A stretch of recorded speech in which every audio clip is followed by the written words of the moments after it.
णमो अरिहन्ताणं णमो सेधाणं णमो आयर्याणं णमो वज्रायाणं णमो लोये सवसाहुणं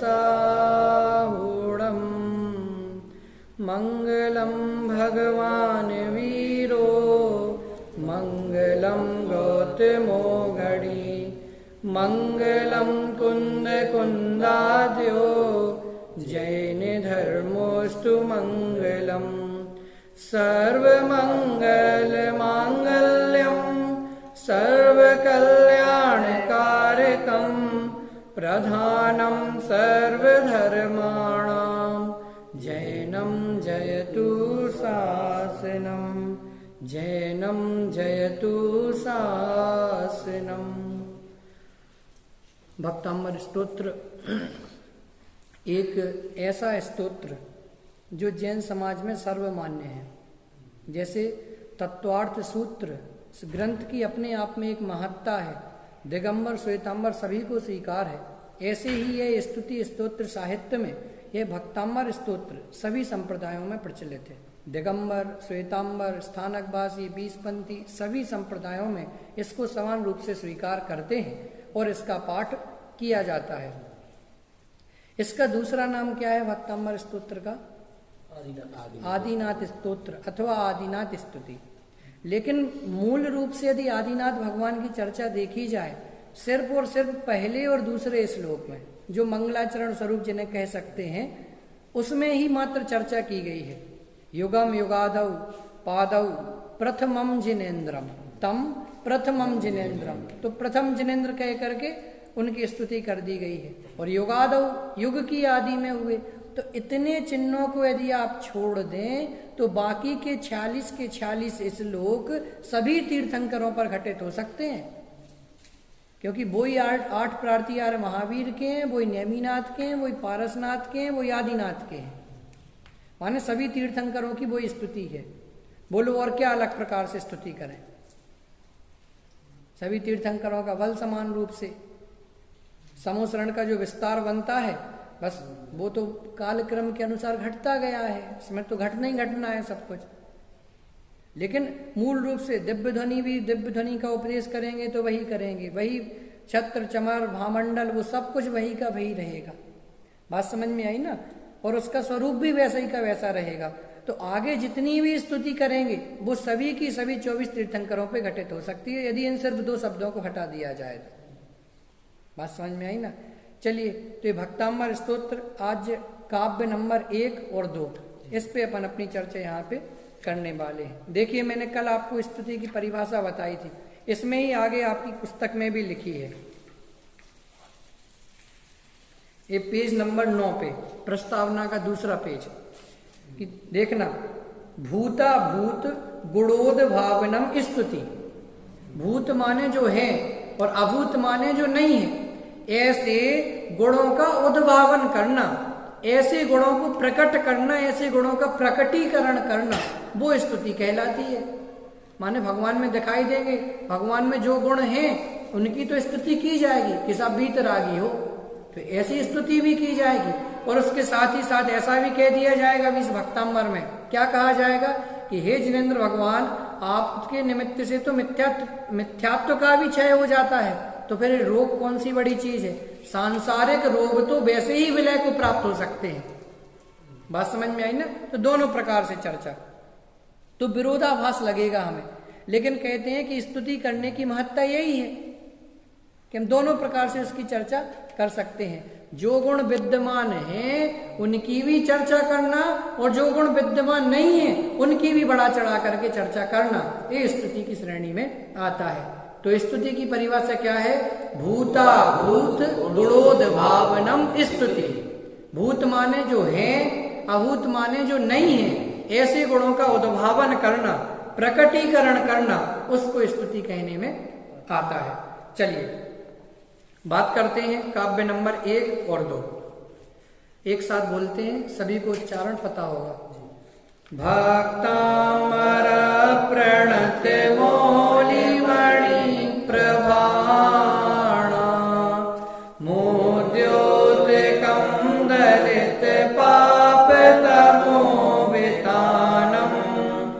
सम्यक् प्रणम्य जिन पाद योगम योगारा वालंबनम भव जले पततां जनानां यः संस्तुता सकल वाङ्मय तत्त्वबोधा दुर्भूत बुद्धि पटुवि सुरलोकनाथै स्तोत्रैर्जगत्त्रय चित्त हरैरुदारै स्तोषे किलामपि तं प्रथमं जिनेन्द्रम। बेटा पता है उच्चारण में गलती कहाँ हो रही अमन? स्तोष से कर रहे अपन स्तोत्रैर, जबकि इसको ना जोड़ करके पढ़ना है क्योंकि आधा है। जैसे करा ना कि सुरलोकनाथै सुरलोकनाथै स्तोत्रैर्जगत्त्रय चित्तहरैरुदारै स्तोषे किलाहमपि तं प्रथमं जिनेन्द्रम। माने इसको जोड़ करके ही पढ़ना है, साथ में लेकर के चलना है। बेटा ध्यान रखना, कल से खड़ा रखूंगा मैं। चलिए देखें पहला श्लोक क्या कहते हैं, कैसे आदिनाथ भगवान की स्तुति की है।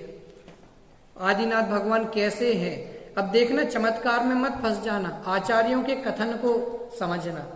जैसे प्रथमानी योग पढ़ा होगा आपने, प्रथमानी योग में महापुरुषों की कथा कहानियां होती हैं, लेकिन उद्देश्य क्या होता है? वीतरागता की ओर ले जाना, वीतरागता की ओर अग्रसर करना। तो आप लेकिन प्रथमानी योग खोलेंगे तो पहले तो सब राग रंग की चर्चा हो जाएगी, सब कुछ होगा। राजा की रानी से शादी भी होगी, रानी के बाल बच्चे भी होंगे, और सब कुछ युद्ध भी होगा, खूब धमाधम मचेगा, और उसके बाद में जाकर के वो राजा दीक्षित हो जाएगा, मोक्ष चला जाएगा। तो पहले अंततः इतनी सारी चर्चा राग रंग की करने के बाद 1-2 पेज में उसको मोक्ष हो जाएगा। लेकिन क्या कि भाई जो संसार का रागी जीव है ना, राग में फंस रहा है अभी, अब उसके लिए ये बताओ कि जो अभी कालिदास को पढ़ रहा था वो आचार्यों को कैसे पढ़ेगा अगर केवल आत्मा ही आत्मा की चर्चा लिख दें तो उसके लिए भी थोड़ा सा उस चीज के लिए मिर्च मसाला लगा करके प्रस्तुत किया जाता है ताकि वो उसकी ओर पढ़ सके, उसकी ओर बढ़ सके। अब वो बढ़ेगा तो नहीं, आगे के पेज अपने मतलब का छांट ले और समझ ले कि साहब यही हमारे काम की चीज है, आगे का हमें कोई लेना देना नहीं है। समझ में आई? और उसको छोड़ करके बस ऐसे ही अग्रसर हो जाए तो ये गलत चीज है।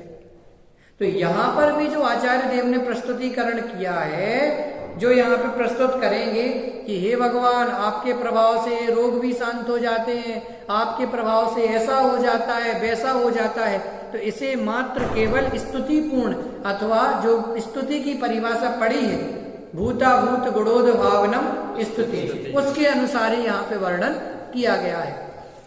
अब देखें कि क्या कहते हैं भक्तामर, पहला शब्द पेंसिल साथ में रख के बैठना। भक्तामर, भक्तामर माने ऐसे भक्त जो अमर हैं। अब अमर किसके माध्यम से होते हैं? कि जिनके अमृत का सेवन होता हो या किया हो, कहते हैं ना। लेकिन दुनिया में जो अपन देखते हैं कि इस अमृत के माध्यम से क्या होता है, अमृत के माध्यम से बिल्कुल अमरता को प्राप्त हो जाते हैं। वो हिंदू धर्म में कहानी भी आती है, वो समुद्र मंथन के समय जो अमृत निकला था उस सांप को घसीटने पीटने से है, तो उसमें क्या होता है कि बस असुर भी वो देव बन करके अमृत का पान कर लेता है, तो फिर अब उसको अपने गले से हाथ धोना पड़ता है। और ऐसा कहते हैं आज भी वो भटक रहा है ऊपर, राहु केतु के रूप में जो भी हो भाई बहन में वो भटक रहा है। बात समझ में आई ना? तो भक्तामर यहाँ पे कहते हैं कि अमर भक्त हैं, कि ऐसे भक्त जो अमर हैं।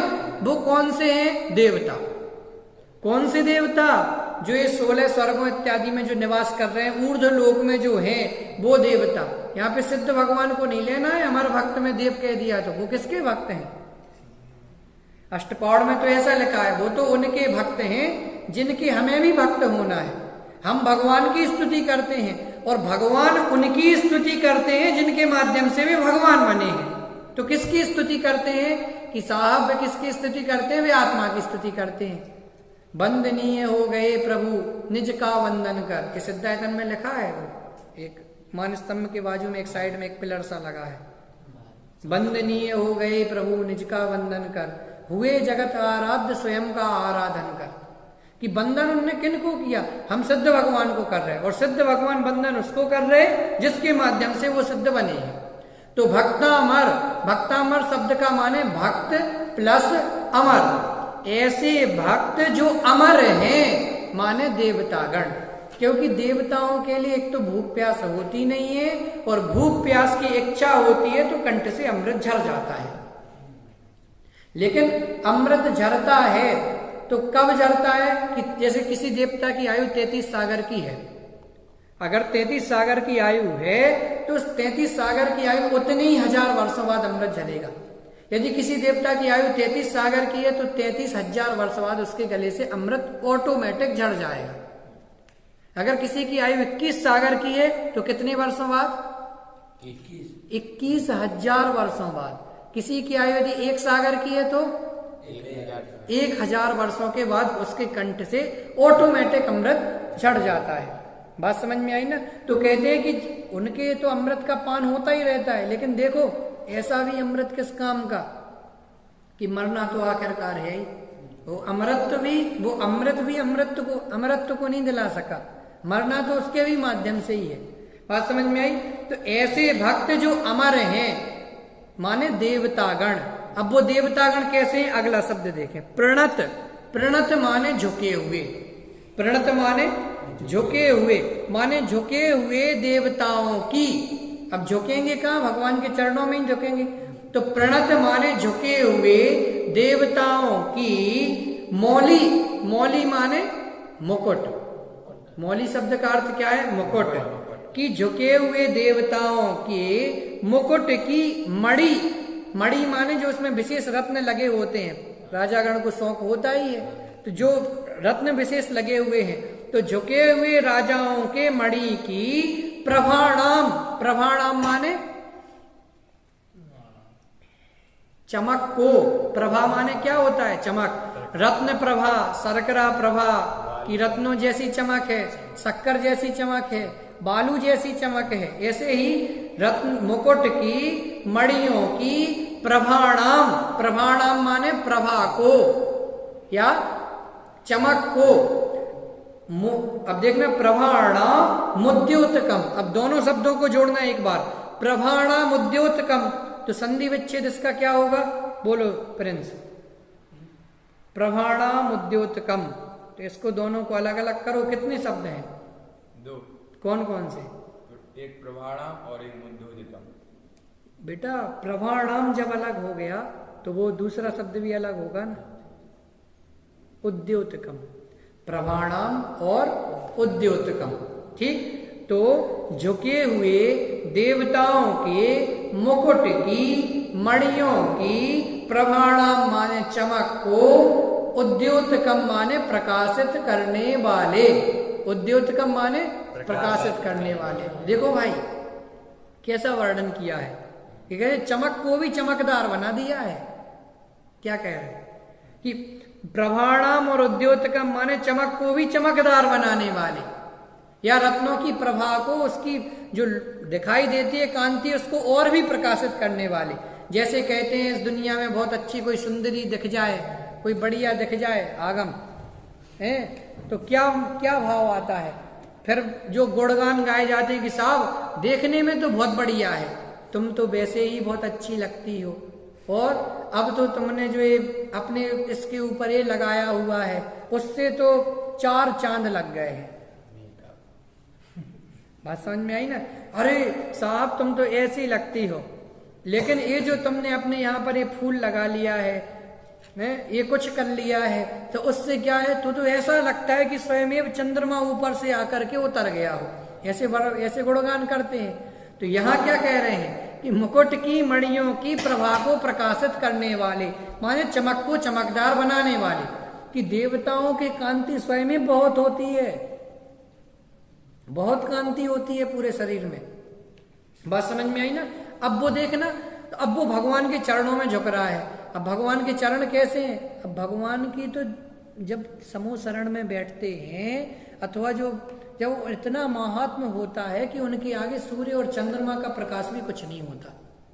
सूर्य और चंद्रमा भी उनके सामने प्रकाशमान नहीं दिखते। बात समझ में आई ना? तो इस तरीके से कि चमक को भी चमकदार बनाने वाले, उनकी प्रभा को प्रकाशित करने वाले।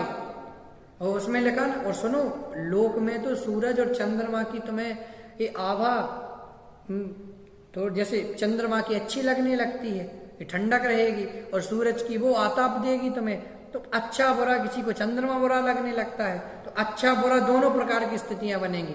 लेकिन समूह शरण में भगवान की ज्योति के आगे नहीं बनती।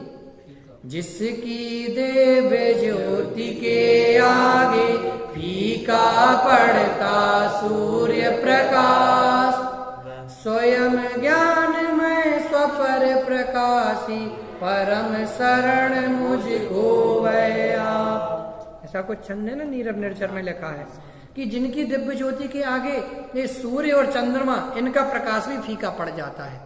तो अब सोचना उनका शरीर कितना कांति वाला होगा। अब वो देवतागण भगवान के चरणों में झुकते हैं, तो उनके नखों से, माने नाखून से जो प्रकाश निकल रहा है, उसके माध्यम से उनकी मणियां और भी ज्यादा प्रकाशित हो जाती हैं। बात समझ में आई ना?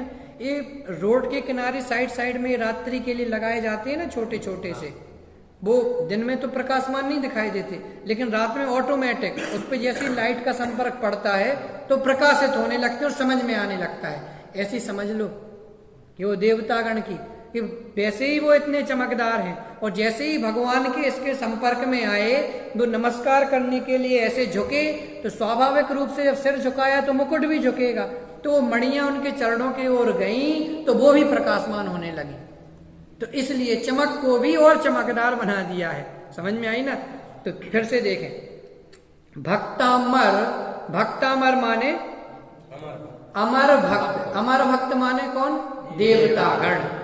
प्रणत माने झुके हुए, तो झुके हुए देवतागण के मौली माने मुकुट की, मणि माने मणिया या रत्न विशेष, ठीक है ना? उनकी प्रभाणाम माने चमक को, उद्योतकम माने प्रकाशित करने वाले। क्लियर है? पहले चलिए आगे।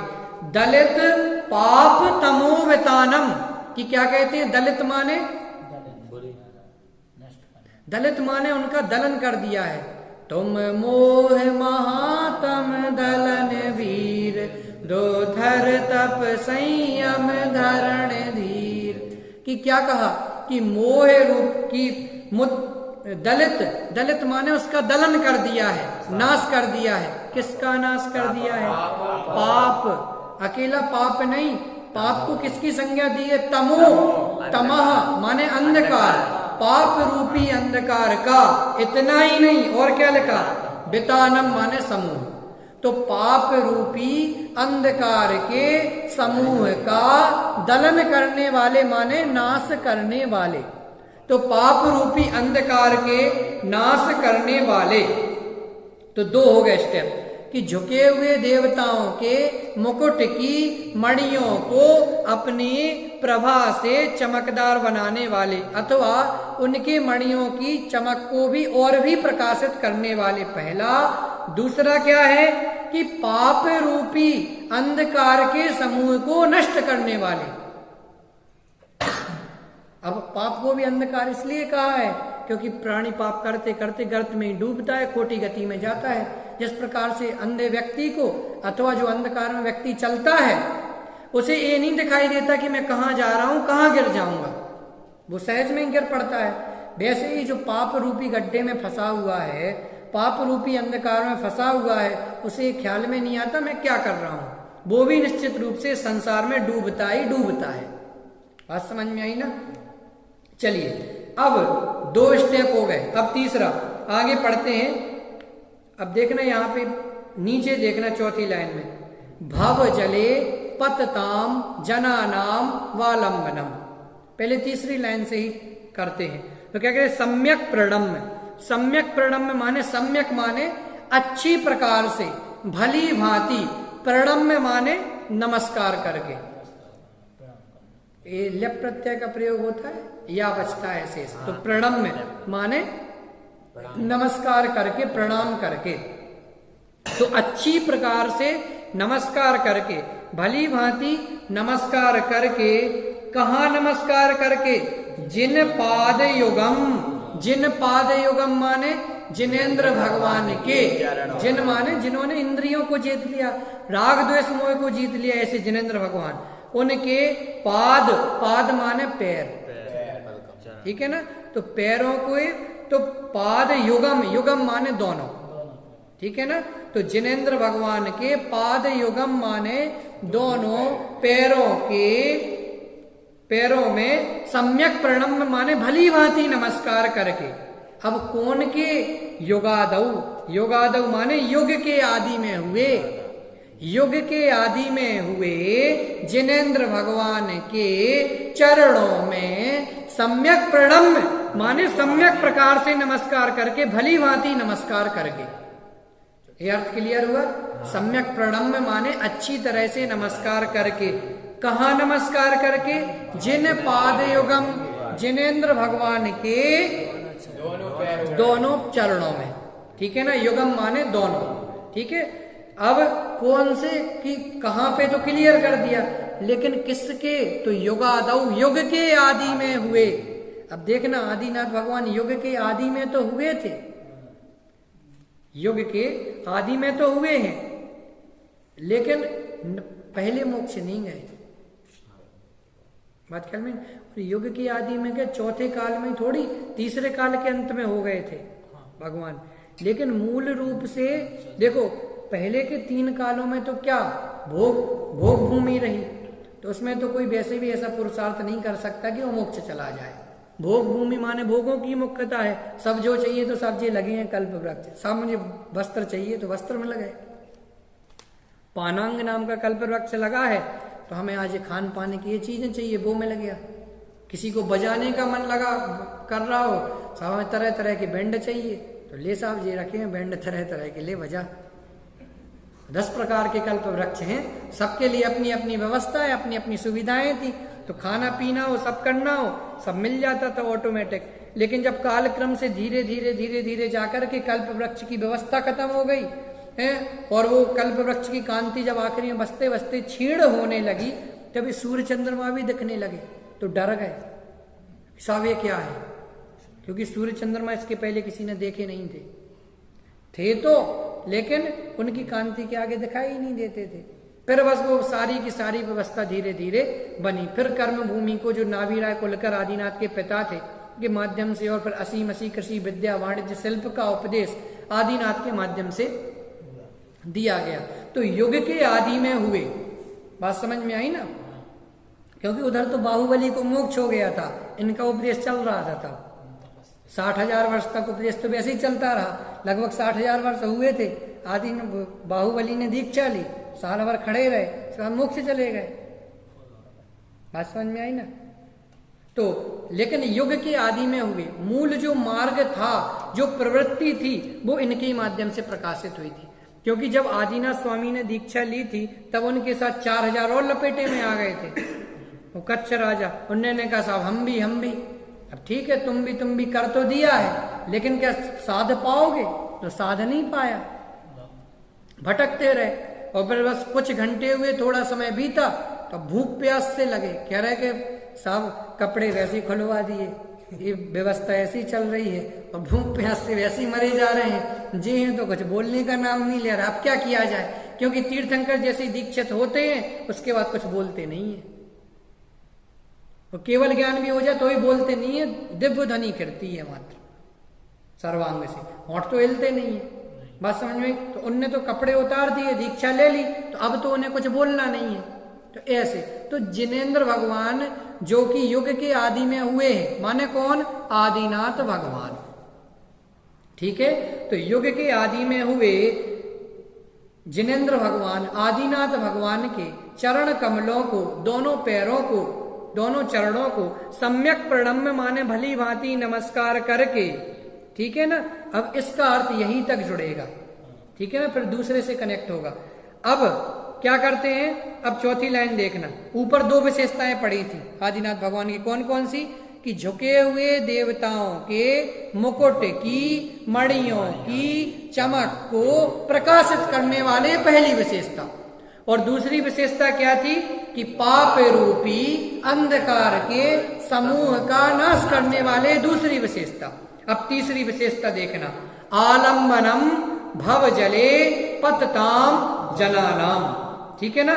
देखो युगादा वालंबनम, जब इनकी संधि विच्छेद करेंगे तो युगादौ आलंबनम, इस तरीके से युगादौ आलंबनम, तो युग की आदि में हुए ऐसे जनेंद्र भगवान। अब नीचे आलंबनम भव जले पतताम जनानाम, कि आलंबन माने शरणभूत हैं, डूबते हुए को तिनके का सहारा काफी होता है? तो ऐसे ही आलंबन भूत हैं माने शरणभूत हैं। किसके लिए शरणभूत हैं? भव जले, भव माने संसार रूपी जल में अथवा संसार रूपी सागर में, संसार रूपी समुद्र में, पतताम माने गिरते हुए, डूबते हुए, जनानाम माने लोगों को। तो इस संसार सागर में डूबते हुए लोगों को आलंबनम माने आप शरणभूत हैं, हितकारी हैं। बात समझ में आई ना। तो तीन विशेषताएं आदिनाथ भगवान की हो गई कि झुके हुए देवताओं के मुकुट की मणियों की प्रभा को प्रकाशित करने वाले। दूसरी विशेषता पाप रूपी अंधकार के समूह को नाश करने वाले, पाप रूपी अंधकार के समूह को नाश करने वाले। तीसरी विशेषता संसार सागर में गिरते हुए, डूबते हुए जीवों के लिए शरणभूत है, आलंबन है, ठीक है ना। जैसे दुर्बल व्यक्ति के लिए उसकी बैसाखियां सहारा बन जाती हैं, ऐसे ही लोगों के लिए कि जब भाई मार्ग जानते नहीं थे तो उनके लिए भी मार्ग का प्रकाशन किसके माध्यम से हुआ? आदिनाथ भगवान के माध्यम से हुआ। कि साहब हम दुखी हैं तो सुखी कैसे हो? तो सम्यक दर्शन ज्ञान चारित्र को अंगीकार करो। नहीं बात समझ में आई ना। सब हम दुखी हैं तो कसायों को छोड़ो ना, हम सुखी कैसे हो? रत्नात्र अंगीकार करो। क्या करें? कपड़े खोलो भगवान की ओर, और क्या उपाय है? बात समझ में आई ना। तो कह रहे हैं तो ये तीन विशेषताएं, और उसके बाद में कहा ऐसे जिन पाद युगम युगादो, युग के आदि में हुए जिनेन्द्र भगवान आदिनाथ भगवान के चरण युगल में, दोनों चरणों में सम्यक प्रणम्य माने भली भांति नमस्कार करके। बात समझ में आई ना। तो ये इतना इधर तक अर्थ इसका कंप्लीट होता है। अब इसको दूसरे छंद के माध्यम से अपन जोड़ेंगे। पहले एक बार पहला श्लोक। बेटा श्लोक कितने लोगों को अर्थ क्लियर हो गया? पहले हाथ खड़े करो। सभी को क्लियर है? दूसरी लाइन में चलिए एक बार अपन बाद में इसको तुरंत ही क्लियर कर लेते हैं। देखो उद्योतकम, यहां तक देखो पहली विशेषता चलेगी भक्तामर प्रणत मौली मणि प्रभाणाम उद्योतकम, पहली विशेषता क्लियर है। दूसरी विशेषता दलित पाप तमोवितानम, कि दलित माने दलन करने वाले हैं, नाश करने वाले हैं। तो किसका नाश करने वाले हैं? पाप तमो, कि पाप रूपी अंधकार के, वितानम माने समूह का नाश करने वाले हैं। क्लियर? चलिए बोलिए पहला श्लोक। भक्तामर प्रणत मौली मणि प्रभाण मोद्योतकम दलित पाप तमो वितानम सम्यक प्रणम्य जिन पाद योगम युगादा वालंबनम भव जले पतताम जनानाम। अब दूसरा श्लोक देखें कि सम्यक प्रकार से जो नमस्कार कर दिया ना, अब नमस्कार करने के बाद में अब पहला अक्षर यह माने, यह माने जो को, यह माने जो, ठीक है। यह माने जो। संस्तुतः, संस्तुतः माने स्तुति की गई है। अब संस्तुतः माने सम्यक प्रकार से स्तुति की गई है, कि सम्यक प्रकार से नमस्कार करके पहले चरणों में झुक गए ना, अब झुकने के बाद ही तो स्तुति करेंगे। ये बताओ भगवान के सामने ऐसे जाकर के कौन स्तुति करता है? नमो वरिहंताड़म, नमो सिद्धाड़म, नमो वायरियाड़म, ऐसे स्तुति करते हैं हिसाब। नमो वरिहंताड़म, नमो सिद्धाड़म, नमो वायरियाड़म, ऐसे स्तुति करते हैं। ऐसे ही करने में लग जाएंगे हैं? अब उधर जा रहे कई लोगों को तो इसमें ही आनंद आता है। और भगवान के सामने भी किसी के बाल अच्छे घने घने हो तो बढ़िया जाएगा, पूरा सिर नीचे नहीं रखना है, वो करके ऐसे करेंगे और फिर ऐसे ऐसे कर देंगे ऐसे चलेगा। तो क्या कह रहे हैं कि सम्यक प्रकार से स्तुति करके माने पहले चरणों में खड़े हो गए, विनत हो गए, मुकुट की मणियों को प्रभा को प्रकाशित कर दिया। अब कहते हैं यह संस्तुतः, जो सम्यक प्रकार से स्तुति की जा रही है। बात ख्याल में आई ना कि साहब एक बार झुक गए। देखो भरत का अंतर्द्वंद पढ़ा हो तो उसमें भी तो स्तुति ऐसे ही की गई है ना कि जब झुके ही रहे न जाने कब तक भरत नरेश, और जब उठे ही रहे शांति के सागर भरत नरेश, शांति के सागर भरत नरेश, क्रांति के वाहक भरत नरेश, एकदम अद्भुत थे लग रहे अरे मुखमंडल के परदेश। अब प्रसंग भी देखो, वहां भी आदिनाथ की स्तुति भरत चक्रवर्ती कर रहे हैं, यहां भी आदिनाथ की स्तुति की जा रही है। तो देखें कि यह संस्तुतः माने जो स्तुति की जा रही है, सम्यक प्रकार से स्तुति की जा रही है। कैसे की जा रही है? सकल माने संपूर्ण। क्या कहा? सकल माने शरीर है, सभी समस्त, ठीक है ना। सकल माने संपूर्ण, वांग्मय माने जिनवाणी, वांग्मय माने जिनवाणी के तत्व बोधात। देखो बोधा और दुधभूत ये लिखा ना, तो दोनों को बोधा दुधभूत। अब दोनों की संधि विच्छेद करेंगे तो बोधात प्लस उद्भूत। तो सकल वांग्मय माने संपूर्ण जिनवाणी के तत्व बोधात, तत्व के प्रकाशन से या तत्व के बोधात माने ज्ञान से, पंचमी विभक्ति एक वचन है। तो संपूर्ण जिनवाणी के तत्व ज्ञान से, और उद्भूत माने प्राप्त हो गई है, प्रकट हो गई है। क्या प्रकट हो गई है? बुद्धि प्रकट हो गई है, बुद्धि प्राप्त हो गई है। किसको? पटुभी माने चतुरता को, कि ये तो बहुत बाकपटु है, माने बोलने में बहुत चतुर है।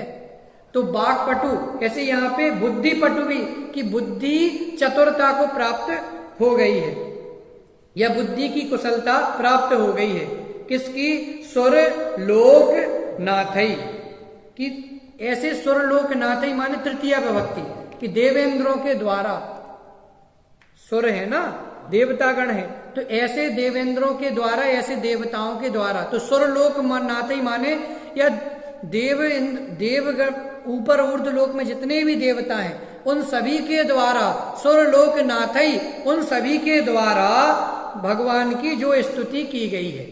बात ख्याल में आई ना। तो नीचे अर्थ देखे क्या लिखा कि सकल वांग्मय तत्व बोधात माने समस्त शास्त्रों के तत्व ज्ञान से उद्भूत बुद्धि पटुभी सुरलोकनाथई, जिन्हें बुद्धि की कुशलता प्राप्त हो गई है, जिनकी बुद्धि कौशल को प्राप्त हो गई है, ऐसे सुरलोकनाथई माने ऐसे देवेंद्रों के द्वारा, ऐसे देवतागणों के द्वारा जगत प्रत्यय माने तीनों लोक, जगत माने लोक, तृतय माने तीनों, ठीक है ना। तो जगत प्रत्यय माने तीनों लोकों के, चित्त माने मन को, तो तीनों लोकों के चित्त माने मन को, हरई माने हरण करने वाले, हर लिया है। तो तीनों लोकों के चित्त को हरण कर लिया है। और उदारई स्तोत्रई, उदार माने गंभीर, स्तोत्रई माने स्तोत्र के द्वारा। उदार पता है क्या कहलाता है? समुद्र को उदार कहा जाता है, अगाध के साथ साथ समुद्र को उदार भी कहा जाता है। क्यों कहा जाता है? क्योंकि समुद्र में जितनी चाहे नदियां आकर के मिल जाएं, कहते ना ये व्यक्ति तो बहुत उदार है। क्यों उदार है? कि साहब इसने गलती की थी तो भी माफ कर दिया, साहब हमने ऐसा किया था तो भी इसने क्षमा कर दिया, हमने एक बार इतने 2100 रुपये चुरा लिए थे तो उसके बाद भी उसने हमें माफ कर दिया, चलो कोई बात नहीं, भूल से भी भूल हो गई है तो भूल से हम भी माफ करे देते हैं। उदार है। तो समुद्र उदार क्यों है? क्योंकि उसमें वो नदियां आकर के मिलती रहती हैं, लेकिन समुद्र बाहर नहीं निकलता, अपनी मर्यादा थोड़ी छोड़ता है कि साहब इतने बड़े समुद्र में से एक गिलास पानी ले लिया क्या हो गया, या किसी ने एक गिलास पानी डाल दिया क्या क्या फर्क पड़ता है? कुछ फर्क नहीं पड़ता। तो ऐसे ही उदारई स्तोत्रई कि उदार स्तोत्रों के द्वारा माने महान और गंभीर स्तोत्रों के द्वारा